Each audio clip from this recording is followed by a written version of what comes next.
In late February, the Warriors were losing a game they had to win. But Steph, Draymond, and Wiggins were out, so they had to depend on Klay Thompson. Klay locked up with 2 left on the shot clock, spins for a miraculous shot off the glass. That is the bucket of a prime shot maker, not a washed up star. Next, Klay handles the rock, draws a triple team, dishes to Dante DiVincenzo for the lead. But his biggest bucket was a one-legged tray on the handoff to cap a huge run. Klay pointed to the Minnesota bench at an assistant coach who was trash-talking him earlier in the game.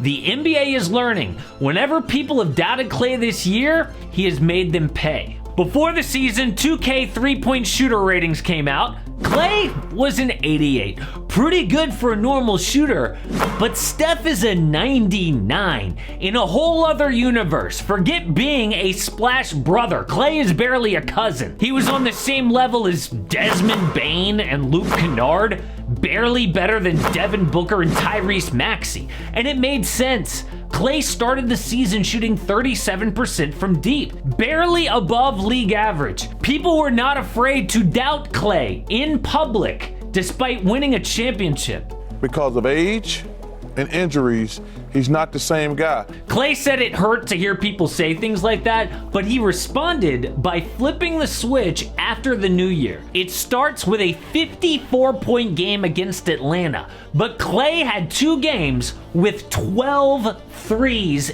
in February. It was a first in NBA history. Steph owns almost all the three-point records, but not that one. But first, today's sponsor is Prize Picks. I use Prize Picks just to have fun. That's why I play. I pick games that I'm probably gonna watch anyway. I make some picks, and then while I'm watching the game, I also get to root for my picks. It's just like daily fantasy, except for you against other players, it's you against the projections available. So I am going to make my picks, and then I'm gonna give you my special discount code. First up is Paolo Banchero's points, because he's playing the awful Hornets. Then Terry Rozier's fantasy points. LaMelo Ball is injured. And Lauri Markkanen's fantasy points as well. He's been on fire. Because it's a Flex Friday, we're going to pick a flex play and we'll get our money back even if they're wrong. And I'm going more and more because life is too short to go less. And if you took those picks, let me know. Hopefully they hit. Again, at least we know we are going to have fun.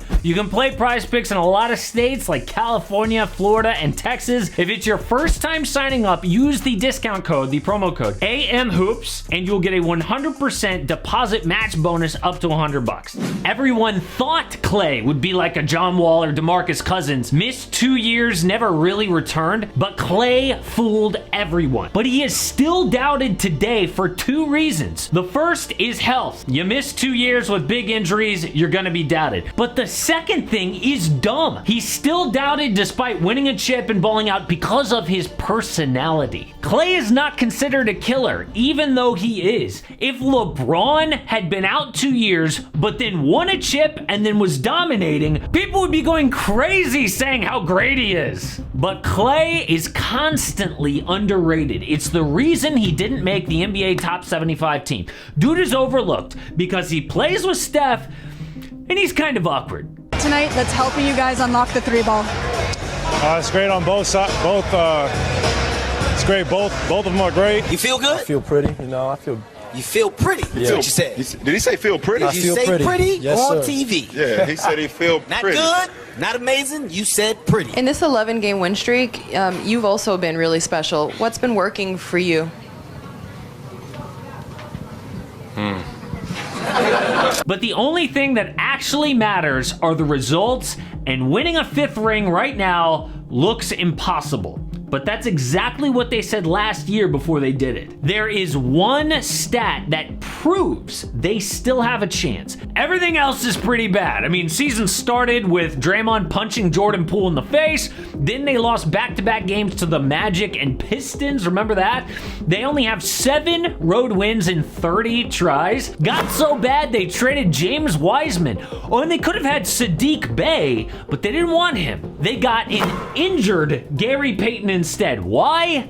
For his defense. Their D is so bad, it is ranked 16th this season. Last year, it was number 2 in the NBA. Defense has been the secret weapon in every single title run. But the one thing they still have is this amazing stat. The past 26 champions have been a top 3 seed in either conference. 45 of the last 46 champs have been a top 3 seed. That looks bad for Golden State because right now they are number 5. But who is the one exception?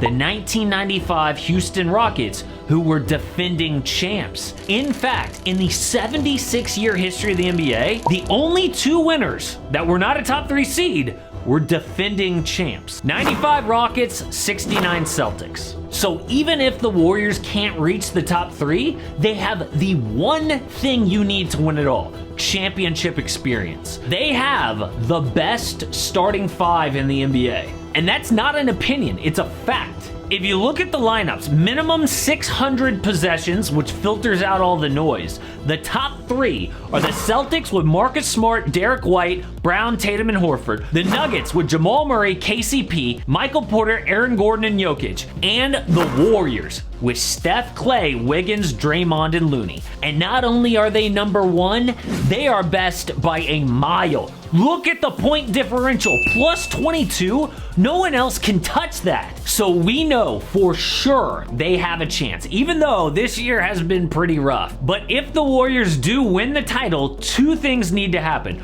The first is getting the 6th seed, because not only does it avoid the play-in, it most likely gets a first round with Sacramento. And I know Kings fans hate to hear that, but everybody wants to play the Kings. Not only have they missed the playoffs 16 straight seasons, they are young outside of Domantas Sabonis. It's a nice story, but no one is scared of the Kings. Then they would most likely play the Grizzlies, the second round matchup everybody wants to see. The Grizz and Dubs hate each other. First, Triple J mocks their motto, tweeting strength in numbers. Dylan Brooks breaks Gary Payton's elbow, says the Warriors are old. Then, the Dubs beat them on Christmas Day. Klay dances over Dylan Brooks. After that, the Warriors would play the conference finals and the finals. Kind of reminds you of last year. They actually had a pretty easy run to the Celtics. First, the injured Nuggets, then the Grizzlies, then the Mavs, who did them a favor and beat the Suns. So the 6th seed would guarantee a similar path. But the next thing that needs to happen is perfecting the defense. Mike Brown called the plays last year, who they lost to Sacramento, but even more important than him is Draymond. As long as he is healthy, they have the talent to compete on D. I mean, look at these highlights, all from last year. They have all the same players on the roster. You almost never see Otto Porter or Nemanja Bjelica in any of these clips. It's the same team. But one new guy is Dante DiVincenzo, and a positive sign is what he did against Damian Lillard. Dame dropped 71 against Houston, but 2 nights later, Golden State locked him down. On this play, Dante hits a 3, then holds up a sign for the box and 1. That means 4 Dubs are going to play a box zone, while Dante just sticks to Dame. And it forced him to let the other Blazers take shots, held Dame to just 25 points. That is the kind of scheme they're going to unleash in the postseason, but with better players like Andrew Wiggins and Gary Payton. But Klay is key to everything because he has kept them alive while Steph has been injured. He has evolved his play, like that shot creation we saw in that Minnesota game. I mean, dude's famous for taking 11 dribbles in a 60-point game, and now he's playmaking like a point guard. But the wild card is KD on the Suns. That is who Golden State would probably have to get through in the West.